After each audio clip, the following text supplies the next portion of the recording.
Yo, what's up? It's the one and only hip hop gamer, Hot 97. It's going down. Shadow of War. So you gotta say it like that. You know what I'm saying? You gotta say Shadow of War. You gotta say it like that. Now listen, right off the bat, I want to tell you straight up. I was telling my man Eric over there as well. I'm so proud of you guys, and I'm very thankful that you kept fighting for this unique franchise. Because when y'all first came out, they tried to say that y'all was just a ripoff of Assassin's Creed, and I love Assassin's Creed, and they try to label y'all as that. And it's the same thing that a lot of people try to do to Naughty Dog when Uncharted first came out, and they called it a ripoff of Tomb Raider. Now look at how that situation played out. This game is amazing, it's unique, it's different. The Nemesis system alone is groundbreaking. So I just want to show you love and say thank you. The game is amazing. Now that I got that out the way, the Nemesis system is amazing. Can you break it down on how you guys expanded on it for this game? Yeah, right. So last time, it's all about the enemies, the revenge, the death, and the hatred. And you get that guy who gets a lucky shot and kills you, and you get pissed off at him and you go back and kill him. There's all that, the rivalry. This time, the biggest way we've expanded it is getting to the allies, building up these stories that, the friends, they're helping you, they're saving you when you go down. They're maybe betraying you if you don't treat them right. And so there's a lot more ways to build new kinds of relationships with these guys, stronger relationships with them, so that when something really goes bad, you hate them that much more. Wow. Now, one thing I love is how you can assign a bodyguard, and that alone right there, I was like, yo, that's crazy. And then also, during the presentation, they called it, I think, enemy kits, with how you can, you get power when you take over like the archers and take over some enemies, you get power back. So I think that's great to keep you in the game and stuff like that. So now there's one thing about Shadow of Mordor that I was a little bothered by in the first game. So I want to see what you're going to do in the second game. And it felt like the enemies just kept coming and kept coming and kept coming. It's like, you ever played a game where it's like once you kill all the enemies, they're dead, and then you move to the next one. This one, it felt like they never died, and it got to the point where the great part about the game became too repetitive. Is that the same thing here now, or? That was definitely a criticism we took. That a lot of times at the end of the game, especially, all those captains, the orcs with all the strengths and weaknesses, they would kind of homogenize, right? They become the guy who has everything, and we wanted to try and make sure that these guys are more diverse. You got the advanced classes and the tribes that when they grow to their kind of full potential, they're each little kind of archetypes that are different fights, different strategies, different way you got to engage with them. They come after you differently, you got to hunt them differently. And so there's a lot more variety in the end game. It doesn't all kind of funnel to the same place. Okay, cool. So now, story-wise, I ended the first game, and it was crazy. So how are you guys capitalizing story-wise going forward with this? Will we see a dynamic change in the story, or what path and what do you really want to tell? Well, there's a couple of parts to that. So there's the fact that last time, we took the criticism. The ending wasn't as strong as it could be. That final boss fight wasn't what it should be. So I think this time, if anything, people will think maybe we're overcompensating. It's going to end in an epic, conclusive way.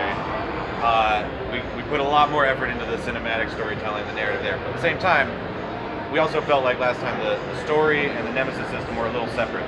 You do one, you go off and do the other, they're not as integrated. This time we try and make sure that guys you build a dynamic relationship will show up at important moments in the story. Guys who we introduce in the story can get released into the sandbox and you can do what you want with them at some point. And so I'm looking forward to those stories of what weird stuff people decide to do with their characters. You gotta hold the belt for the next question. Y'all ready? You gotta hold the belt for the next question. Okay.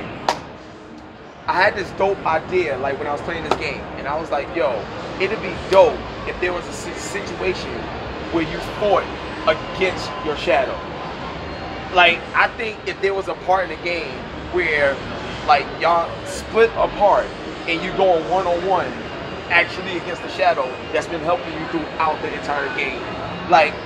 Will we see that? Is that something that y'all thought of gameplay-wise, or how could y'all make that work? I think that would be the most unexpected thing in the game. That sounds very badass, and I am not going to spoil anything. Oh! Yo, I got emotional because you don't understand. I'm standing next to him. I'm looking at his eyes the whole time. Like, all right, cool. All right, I gotta take the belt back. But that was a dope question. Like, so now 2 more questions, and we'll wrap it up. Now, my next thing is, and this goes to a performance thing. Now, because you got so many people on screen, so many new things that you're doing, I think we was playing on a GTS 1080. I'm not sure on PC, but you know the Xbox One X just came out. Well, it ain't come out, but you know it's just been announced officially. Like, what are you guys doing with that box to take like Shadow of War to a whole nother level for the console players? Because after playing it, I can only imagine like how it's gonna be when it's finished and it comes out October 10th. So I can't wait to see how you're doing. What has it been like working on Xbox One X with this particular game? Yeah, so it's awesome to get to take some of those crazy PC features that are usually reserved for the PC high-end players, and expose some of that to console with the X, like 4K HDR lighting. I mean, the load times are a lot faster. That's pretty awesome. It's going to be definitely the best experience you can have on the console on the X.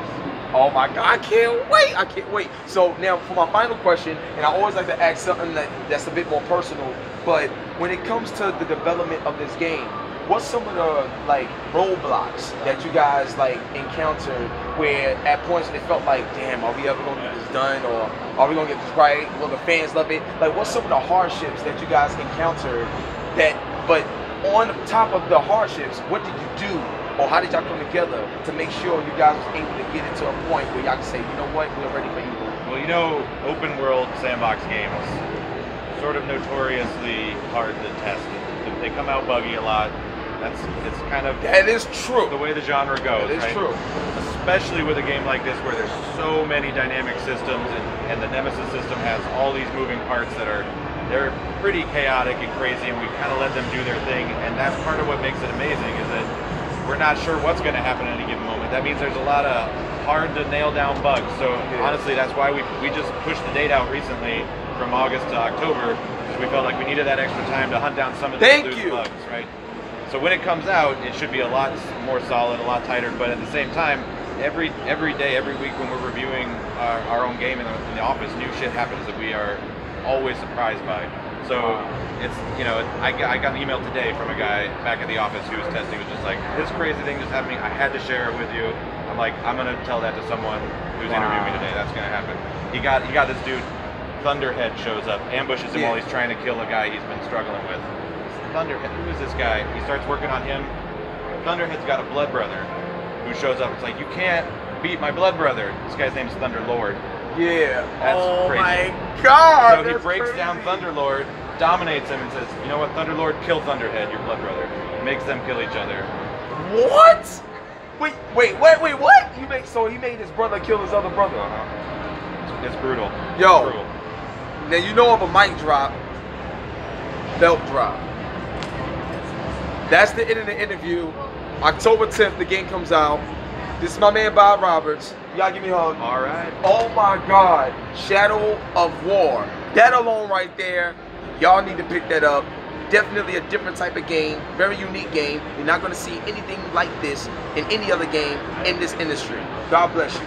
Thank you so much. And next time, hopefully we get some multiplayer, because I heard y'all not doing multiplayer. So hopefully we get that, because I would love to play with my friend in that world and whip ass and do double team type of, you know, moves together. But I'll leave that for another day. It's your boy Hip Hop Gamer, Hot 97, and we out of here. Peace.